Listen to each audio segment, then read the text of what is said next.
Comment ça va? Je vais très bien chez vous. Ça va très bien. Et je souhaite m'excuser auprès de toi parce que hier, j'ai vu ton message. C'est après le direct que j'ai vu ton message. Ah non, il n'y a pas de problème Hmm. parce que le téléphone même était déchargé. Ok, ok. Voyez-vous, je suis dans une zone en train de suivre des activités et Mhm. souvent il n'y a pas le courant là. Effectivement. Donc parfois quand le téléphone est déchargé, je suis obligé d'aller charger quelque part avant de revenir. Donc c'est Mhm. ce qui fait que parfois je n'arrive pas voilà, à suivre les activités comme je dois. Mais ce n'est pas un problème du tout. Il y a pas de problème. C'est pas un Il problème. n'y a pas de problème. Voilà. Donc vraiment, merci beaucoup. Aujourd'hui, je vais aborder des sujets. Mhm. Ce sont les critiques sur le nouveau remaniement. Et je vais juste faire un petit rappel en ce qui concerne l'aspect sécuritaire. Alors, pour commencer, en ce qui concerne les critiques relativement au réaménagement technique du gouvernement qui a eu lieu, vous aurez constaté de vous-même, pour la plupart du temps, les mêmes sont restés ministres et il n'y a pas eu de nouveaux entrants en tant que tels. Même quand on parle de deux nouveaux entrants, en réalité, il n'y a eu qu'un seul nouveau entrant. Sinon, le deuxième nouveau, c'est un ancien nouveau entrant qui battait un record de plus de 10 ans en tant que ministre. Voyez-vous, la réalité est celle-là. Pour la plupart qui sont au sein du gouvernement, ils totalisent à eux seuls au minimum 10 ans d'expérience en tant que ministre. Voyez-vous où il y a la frustration parfois. Nous sommes dans un parti politique où les cadres se chiffrent par centaines, des centaines et des centaines. Si on veut dénombrer le nombre de cadres au sein du parti, on peut en compter même plus de 15 000, voire 20 000. Mais la réalité, c'est laquelle? L'exercice du pouvoir, la logique des choses voudrait que, à un moment donné, quand quelqu'un a quand même contribué à l'action gouvernementale, qu'il ait suffisamment de courage et de fair play aussi pour laisser la place afin que d'autres viennent pour mettre leur savoir-faire au service de la nation. Mais la réalité, c'est quoi? Vous aurez constaté de vous-même, depuis que son Excellence Michel Alassane Ouattara, président de la République, est au pouvoir, lorsqu'on devient ministre, on reste ministre pour de bon. Ça veut dire quoi? Une fois que la personne franchit le cap de ministre, la personne se bat comme elle peut. Quand on dit il y a remaniement, la personne va activer tous les réseaux possibles pour rester au gouvernement. Et c'est à cela que nous assistons. Souvent, on a recours aux chefs religieux. Souvent, on a recours aux chefs traditionnels. Souvent, on a recours à des gens qui respectent le président. Souvent, on a recours à des gens même auxquels on ne peut même pas s'imaginer. Les gens se battent comme ils peuvent pour s'approcher, rien que rester. Pourtant, nous le savons, la réalité, beaucoup de ces ministres-là sont totalement transparents dans l'action gouvernementale. Ce n'est pas l'objet d'un débat. Quelle société sommes-nous en train de construire? Voyez-vous, nous sommes dans un système où c'est une minorité qui est en train de s'accaparer tout et qui ne veut même pas laisser la petite place à de nouveaux talents d'émerger. Est-ce qu'avec un tel système, il est possible de s'en sortir?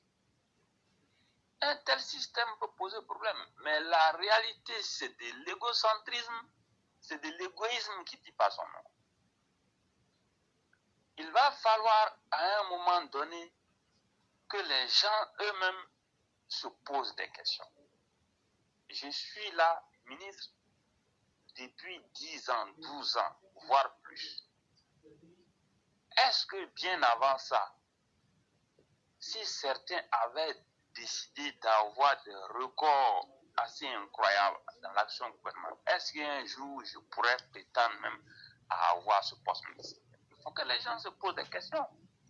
Ça pose même un problème d'éthique. Et au-delà de ce qu'on peut imaginer, certes, il y a certains, quelques-uns qui sont comme ça, mais la réalité, nous savons, la majorité d'eux, quand on les évalue, c'est vraiment, leur efficacité laisse à désirer. C'est une réalité, personne ne me dira le contraire. Tout est en train de se passer comme si il n'y a que eux, ce sont les seuls, et à part eux, personne ne peut faire quelque chose d'autre. À un moment donné, il va falloir s'asseoir et regarder attentivement. Sommes-nous en train de constituer un nouveau club d'oligarques, comme souvent on le dit souvent du côté de la Russie, les oligarques russes, ou bien sommes-nous en train de penser à l'intérêt général? À un moment donné, parce que la réalité, personne ne me dira le contraire. Beaucoup de ces ministres-là, leur efficacité pose problème. Les gens ne nous diront pas le contraire. Mais voyez-vous, tellement ils ne veulent pas laisser la moindre place à qui que ce soit. Ils sont prêts à tout. Aujourd'hui, nombreux sont les talents et les compétences qui tapis dans l'ombre, ne peuvent rien faire, ne peuvent absolument rien du tout faire, ne peuvent pas montrer leur savoir-faire, rien que à cause de ces nouveaux puissants-là. Moi, personnellement, je suis inquiet parce que si rien n'est fait, à un moment donné, vous allez voir, ce sont les mêmes qui vont devenir immensément riches. Et ils le disent, beaucoup d'entre eux, ils sont devenus immensément riches. Ils le disent. Et qu'est-ce qui est en train de se passer? Ils sont en train de préparer leurs enfants pour prendre leur place. À un moment donné, il faut se demander, est-ce qu'avec un tel rythme, on va pouvoir s'en sortir? Est-ce que si les choses restent ainsi, c'est bon pour l'avenir de la nation? Il faut vraiment se poser la question. Mais la réalité, moi je suis suffisamment inquiet. Ils ne sont plus prêts, ils sont ministres depuis 10 ans, 12 ans, ils ne sont plus prêts à quitter le gouvernement. Soyez-en sûrs. Lorsqu'ils apprennent même qu'ils vont être évincés de leur poste, ils font tout pour rester.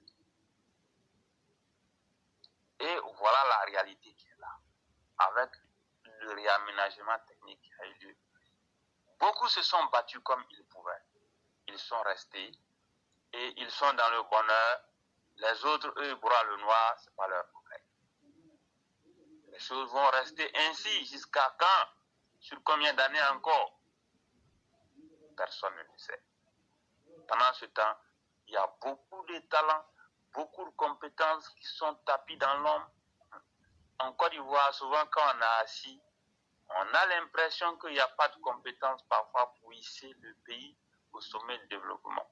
Mais malgré ce que les gens peuvent dire, les plaintes à répétition, il y a des talents, il y a des compétences qui sont dans l'anonymat total, dans le silence et l'oubli total.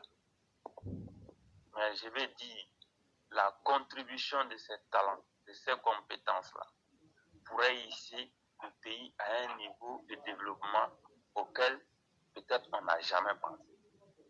La Côte d'Ivoire peut atteindre son deuxième miracle, voire son troisième miracle. Un jour, j'ai expliqué ici comment est-ce que la Côte d'Ivoire devait s'y prendre pour parvenir à la première place en tant que première puissance économique africaine, ou bien à défaut dans le top 3. Mais la réalité aujourd'hui, avec ce qui est en train de se faire, beaucoup de talents sont étouffés. on ne voit qu'un club de nouveaux oligarques qui sont en train de faire ce qu'ils veulent.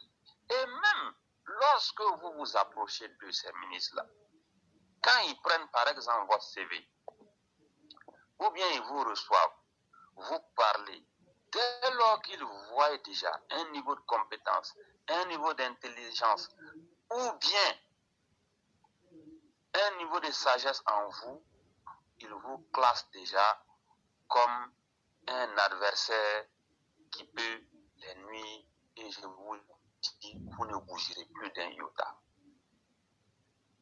C'est dans cela que nous sommes. Et malheureusement, le système politique ivoirien a favorisé ce genre de mentalité et les dégâts sont devant nous. Pourtant, il y a des compétences. Au sein du parti, souvent, il y a ce problème-là qui se pose déjà. Il y a ce problème qui se pose. Avec même ceux qui sont déjà dans le gouvernement. Mais quand vous regardez encore, on va chercher les transfuges de d'autres partis. Est-ce pour venir les nommer comme s'il n'y a pas de compétence? Est-ce que les gens se sont posé la question une fois pour savoir si vraiment au sein même, ne serait-ce que du RDR à l'origine, s'il y a des gens assez compétents avec des niveaux Bac plus 4, Bac plus 5, un peu partout, que les gens les recensent, les gens vont voir. Mais vous voyez, c'est ce que j'ai toujours dit. Tant que vous n'êtes pas leur fils, ces ministres-là, ou bien vous n'êtes pas proche d'eux, vous ne pouvez jamais émerger. La Côte d'Ivoire, malheureusement, a été comme ça depuis Félix Houphouët-Boigny, en passant même par les régimes calamiteux de Konan Bédié, Guy Robert, Laurent Gbagbo. La Côte d'Ivoire a été comme ça. Et aujourd'hui, malheureusement, ça continue. Tant que ce n'est pas le fils d'eux, le neveu d'eux, ou bien ce n'est pas le bon petit d'eux, ça ne passe pas. Vous avez beau être intelligent, on peut vous trouver une place, mais ne pensez pas à rêver au poste qu'ils occupent. Vous voyez, c'est dans ça nous sommes. Et c'est malheureux. Et je ne sais pas si les choses continuent comme ça, si on va s'en sortir. C'est très clair, on ne pourra pas s'en sortir à cette allure. À un moment donné, plusieurs fois nous avons parlé. Ce n'est pas aujourd'hui que nous parlons. Plusieurs fois nous avons parlé. Ce n'est pas ma première fois. Nous parlons, toujours nous parlons et sans cesse nous parlons. Toujours nous demandons aux gens de recenser les compétences. Les gens qui ont des niveaux d'études assez conséquents. Les gens qui connaissent quelque chose, qui peuvent apporter quelque chose de bon à la société. Toujours nous conseillons de recenser ces compétences-là. Mais nous ne savons pas où nous en sommes. Ce sont des idées que nous donnons. Le parti est assez puissant. Le gouvernement est assez puissant également dans les enquêtes d'opinion. Les enquêtes d'opinion peuvent permettre de faire ressortir de nouvelles compétences, de nouveaux talents. Mais aujourd'hui, qu'on le veuille ou pas, vous avez vu autour du chef de l'État, tout le monde même est vieux. La majorité, ils sont vieux, ils sont fatigués. Même quand vous prenez le nouveau vice-président qui vient d'être nommé, il a 72 ans. Non, il a 73 ans. En 2025, il aura quel âge? 76 ans. L'âge est déjà avancé. Qu'on le veuille ou pas, le parti sera confronté à un moment donné au renouvellement des compétences et des cadres. Donc, il faut éviter de fermer la porte aux intelligences, aux compétences, aux talents. Moi, je vais exhorter vivement le parti à mettre un accent particulier sur le recrutement des talents, des compétences, des intelligences. Rien ne peut se faire dans un pays sans les talents, les compétences, les intelligences et les niveaux d'études. Rien ne peut se faire sans ça. Même vous décidez de beau leur barrer la route. La vérité est celle-là. À un moment donné, il faut construire des ponts. Il faut construire des routes. Il faut construire des universités. Il faut construire des centres de santé. faut fabriquer des voitures, des avions, des bateaux, des smartphones, des appareils de télécommunication. Il faut construire des barrages, des centrales électriques. Il faut donner de l'eau potable. Il faut soigner. À un moment donné, vous avez beau barrer la route aux compétences, vous allez vous rendre compte que même vous avez beau être comme vous aurez besoin d'eux. Vous aurez besoin d'eux. Donc, partant de là, il faut que le président de la République se penche sérieusement sur cette question. Il faut se pencher sérieusement sur cette question. Parce que l'avenir ne pourra pas se faire sans les compétences et les intelligences du RDR même à l'origine. Tous ceux qui ont créé le RDR avec le président, ils sont tous vieux pour beaucoup, ils sont fatigués. Qu'on le veuille ou pas, un jour, nous serons amenés à faire du renouvellement ou bien des changements. Même les ministres qui sont là, qui ne veulent pas voir des gens à part eux et leur club très restreint, les membres de leur famille. Un jour, ils vont être confrontés à de grands problèmes qui sont lesquels ils auront besoin de compétences, d'intelligence, d'ingénieurs et de talents pour construire les pays, pour relancer les pays. Ça va s'imposer. Ça va s'imposer. Il faut que le président de la République et le gouvernement aillent à la recherche des talents qui sont au sein du parti. Il faut les faire ressortir, il faut les mettre à la lumière. Il faut commencer par les encadrer, les former, en leur faisant échelonner les grades étape par étape. On ne demande pas de prendre quelqu'un, aller le bombarder au sommet de l'État, comme ça a été le cas avec Guillaume Soro, ça a été une erreur. Nous avons tous vu cela. Mais il faut faire ressortir les compétences, les mettre à la lumière, leur permettre d'apprendre, même quand ils ne sont pas fils d'eux, ou bien protégés d'eux, ou bien bons petits d'eux, ou bien neveux d'eux, il faut le faire, ça c'est important. Si ça ne se fait pas tôt ou tard, ça va nous rattraper. Si on ne le fait pas, un jour même, on risque d'être confronté à un grave problème de candidature à la présidence de la République. Je suis en train de le dire, les gens ne m'écoutent pas. Si vous n'accordez pas une importance particulière aux cadres, aux intelligences, aux compétences, aux talents, un jour arrivera, le temps faisant, le temps fait son travail. Le temps est le second nom de Dieu. Un jour arrivera, le parti va être confronté à un grave problème de cadre et surtout à un grave problème de choix idéal pour la présidence de la République. Parce que qu'on le veuille ou pas, tous ceux qui sont là, leur âge est avancé, un jour arrivera où ils passeront la main. Les hommes passent, le pays demeure, les partis demeurent, la nation demeure. Il faut penser à l'avenir. Ce qui se passe, où des ministres ne pensent qu'à eux-mêmes, ils ne veulent plus voir d'autres personnes. Moi, je pense qu'il faut chercher à briser cet esprit. Il faut chercher vraiment à aller un peu plus loin en privilégiant de nouvelles compétences. On ne demande pas de bombarder directement au sommet de l'État, mais il faut les mettre à l'épreuve, leur permettre d'apporter leur contribution pour le développement du pays, c'est très important.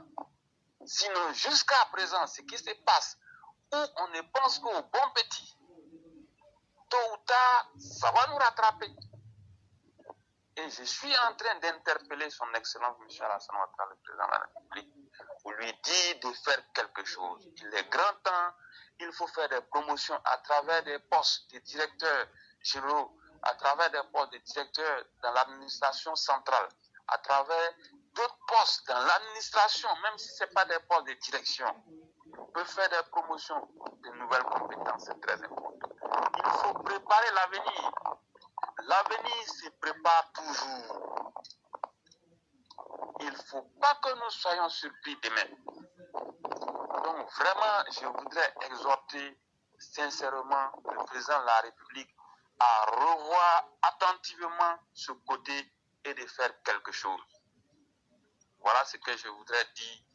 Le deuxième sujet, que je voudrais encore aborder. Vous savez, pendant un bon moment, on a un peu oublié l'aspect sécuritaire. C'est vrai que les autorités sécuritaires compétentes, à commencer par le ministre de la Défense, le ministre de l'Intérieur, le commandant supérieur de la gendarmerie, les responsables de police, ils font leur travail. Jusque-là, ils font un travail très performant.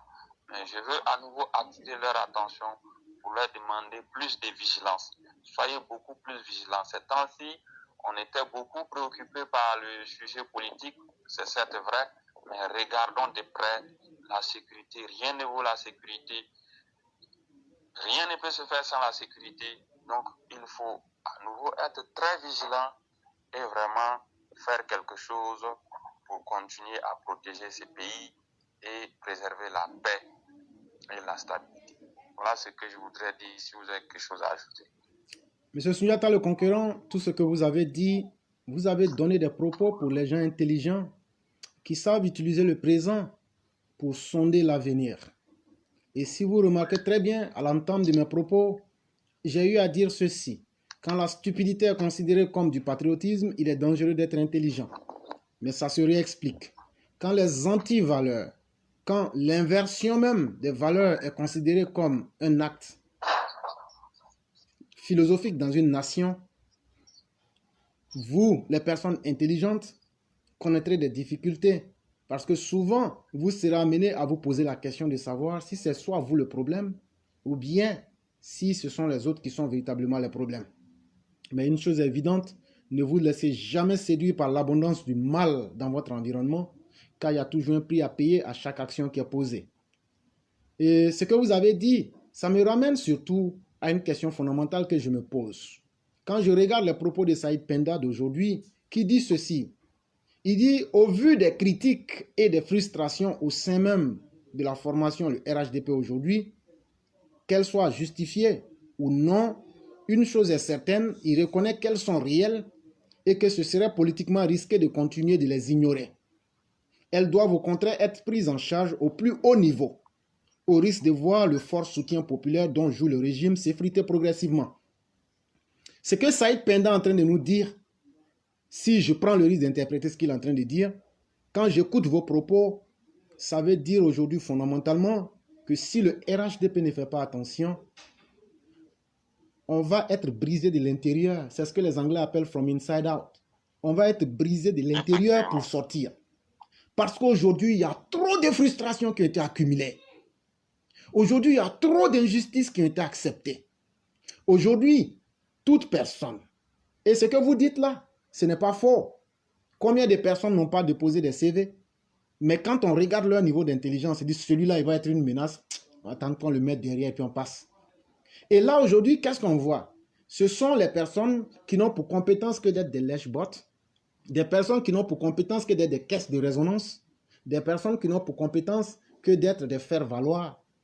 On les prend et on leur donne des miettes et on entretient un système au sein du parti, mais aussi contre le pays. Mais ce que tu es en train d'évoquer là, sans le savoir, et ça crée des divisions en interne parce qu'il y a des frustrations. Ils ne peuvent pas être les seules compétences qu'il faut faire valoir et promouvoir à toute époque. 10 ans, c'est suffisant pour quelqu'un qui veut prouver. Mais 10 ans, en quel genre d'expérience ont-ils gagné? Quand on prend les ministres incompétents en 10 ans de gestion, quelle expérience ont-ils apporté à la Côte d'Ivoire si ce n'est que l'expérience de la médiocrité? Et vous voulez que la majorité de la population qui subit les conséquences de ces méfaits-là, au détriment de ces ministres et d'un petit groupe de personnes, puisse se dire non, il faut accepter. À un certain moment, c'est vrai que tout le monde ne peut pas être à un poste de gestion. C'est vrai que tout le monde ne peut pas être à une position fixe, mais quand il y a déjà un cercle qui est fait et il y a un système qui est mis en place, chers frères, ce n'est qu'une question de temps, ça va poser 2 problèmes fondamentaux.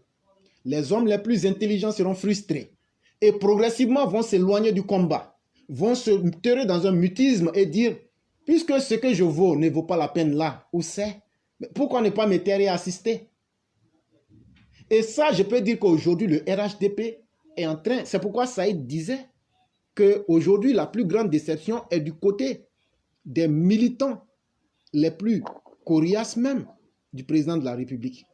Parce que eux, ils ont la capacité d'analyser et de se faire leur idée sur ce qu'ils voient et qui peut arriver.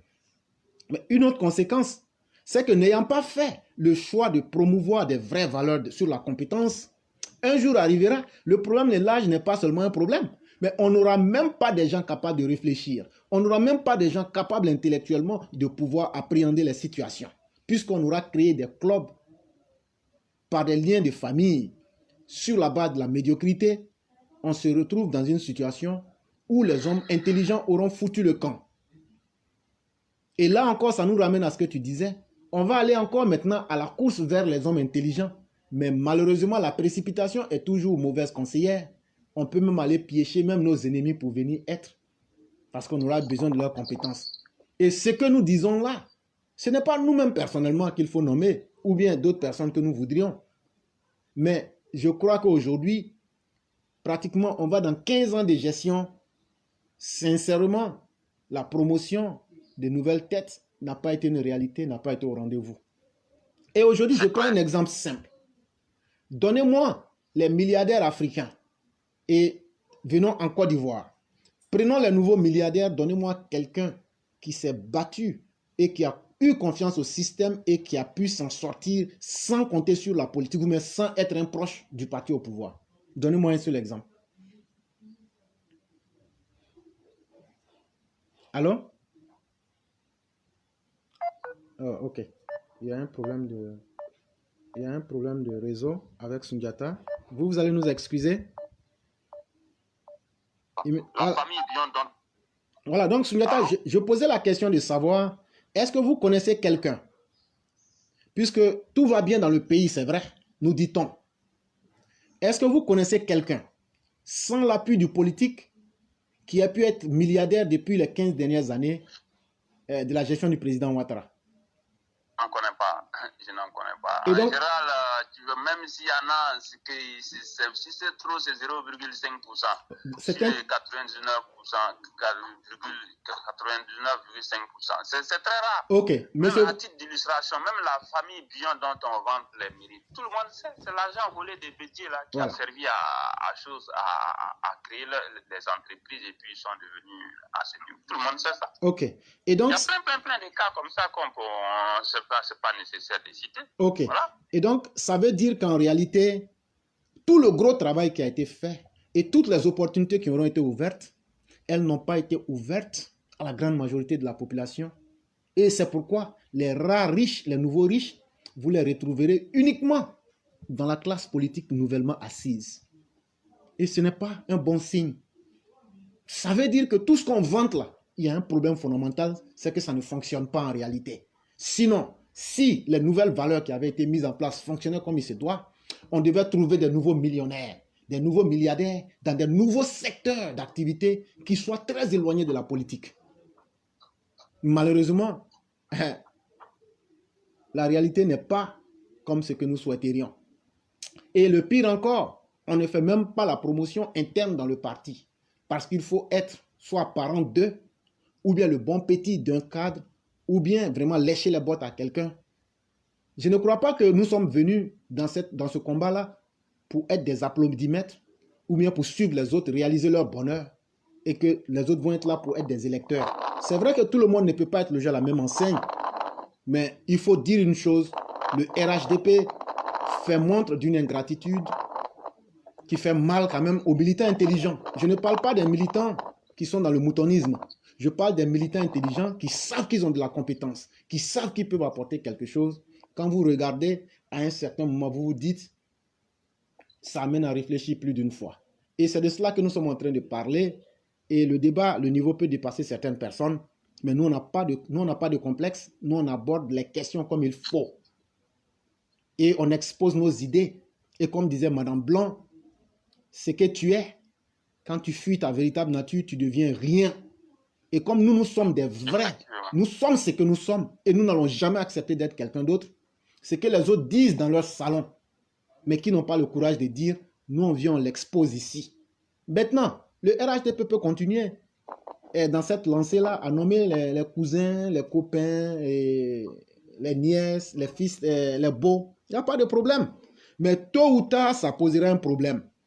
Parce qu'aujourd'hui, quand vous écoutez ce que Saïd a dit, je préfère prendre cet exemple-là parce que si je veux parler de ce que je pense, les gens diront tu es un frustré. Il n'y a pas de problème. Mais quelqu'un qui est frustré, demandez-lui le pourquoi. C'est parce que la personne sait ce qu'il a apporté. C'est parce que la personne sait ce qu'elle apporte. Et la personne sait ce qu'elle vaut. Mais un idiot ne peut pas être frustré parce que toi, tu ne connais rien, tu n'es rien. Et donc, c'est un débat qui te dépasse. Donc, on les regarde. Sinon, moi, je vous le dis, toutes les personnes intelligentes dans le monde qui ont communiqué avec moi ou avec qui j'ai communiqué, elles ont dit ce gouvernement est un cafouillage. Monsieur le Président, si vous m'entendez, moi, je vous le dis, ce gouvernement est un cafouillage. La moitié des ministres que vous avez reconduits ne créeront que du cafouillage. Et nous, on va le redire ici. C'est ce que Saïd Penda vous a dit. Nous sommes en train de faire maintenant l'analyse des conséquences. Parce qu'il n'y a aucune action qui reste sans conséquences. Aujourd'hui, la majorité des vrais militants, sérieux, intelligents, se sentent vraiment frustrés. Et ça, ce n'est pas bon. Ce n'est pas bon. Et c'est ce que vous avez évoqué et c'est ce qu'on va continuer de dire pour que les gens puissent se ressaisir parce que c'est très important. C'est politiquement risqué de continuer d'ignorer les complaintes ou bien même certaines frustrations parce qu'elles vont conduire inévitablement à effriter le régime en place. On peut nous dire que c'est faux et que les gens sont... Mais nous ne sommes pas... Demandez, faites un sondage et demandez aux Ivoiriens. Vous verrez ce qu'ils vous diront. Ça au moins, c'est un indicateur qui est assez clair quand même. Faites un sondage sur 2 questions. Quels sont les ministres, selon vous, qui soient compétents dans le nouveau gouvernement? Et deuxième question, au vu de votre première réponse, que pensez-vous du gouvernement actuel? Faites un sondage sur ces 2 questions-là. Vous allez voir ce que les gens vont vous dire. Il y a la moitié, on ne peut pas accepter que sous le régime du président Ouattara, qu'on puisse dire la moitié du gouvernement est incompétent. On ne peut pas l'accepter. Et c'est ce que vous nous avez offert. Et nous ne pouvons pas nous contenter de cela. Nous ne voulons pas ces postes-là. Peut-être même que nous ne les méritons même pas. Il n'y a pas de problème. Mais est-ce qu'il n'y a pas d'autres personnes qui méritaient? Est-ce qu'il n'y a pas d'autres personnes dont on aurait pu faire la promotion pour essayer d'augmenter nos armes de guerre pour les temps à venir? Voilà, c'est toutes ces questions-là que nous posons. Et on verra bien ce que ça donnera. Et donc, M. Sunyata, je vous dis vraiment merci beaucoup. Et vraiment, merci beaucoup. Il n'y a pas de problème. Portez-vous bien et puis on va dire bonne émission à tous. Merci beaucoup et vous passez une excellente soirée.